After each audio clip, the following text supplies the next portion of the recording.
Let me ask you this, Rhett. Yep. Is Conway old enough to ride a bike? Yes. Okay, so let me just give you an analogy because we're all fathers here. So let me just give you this analogy.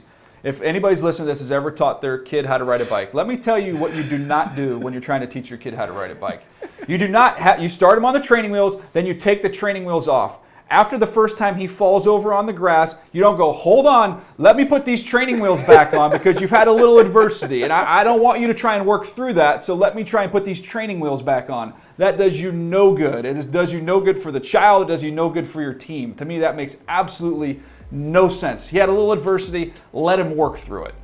I get it, but ultimately, if it helps you win a football game, like at this point, if you're the three and 7 Dolphins, let him work through it. But you're the 6-3 Dolphins here, looking for win number 7. Like, go get it. Do whatever you have to go get it. But you're thinking of quarters and you're thinking of individual games. I'm thinking of seasons. I'm thinking of years. I'm thinking of careers. And I don't 100%. Think this decision lines up with what's best for the rest of this season because, spoiler alert, we know what Ryan Fitzpatrick is.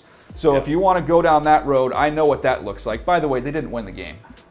Secondly, to me, I want to do what's best for the rest of this season. Is pulling him out, letting him not work something through like this good for him for the rest of the season? I don't think so. I don't think it benefits you for the season or the career. For a quarter, and he didn't even win the game. I mean, I don't know. It's not Drew Bledsoe. Let's not confuse Ryan Fitzpatrick with Drew Bledsoe. I get it. And the last thing I'll say on it is I will reserve judgment until this if they're in a similar situation and then they start this thing, it's a weekly thing where at the first sign of real struggle, they're gonna throw Fitzpatrick back in there. Then I'm gonna start jumping over to your camp. But right now, if it's just in the framework of this game at this point right now, I get it at least, and that I'll leave it at that. All right. The last point because I'm gonna.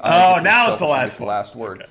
If we're going to go down this road of making a couple mistakes get you benched, you better activate a lot more offensive linemen based off what I saw in that game last week because a lot of those guys need to get taken out as well. Last thing as we leave here, just one question for Rhett. So just so I'm sure now, if Herbert doesn't play well in the first quarter next week, should we put in Tyrod Taylor because that's what you do to try to win that game? Get him out of here! Is that what we're doing? Gotta go. You're not mathematically eliminated yet. If that's going to give you the best chance to win a football game, get him out of here.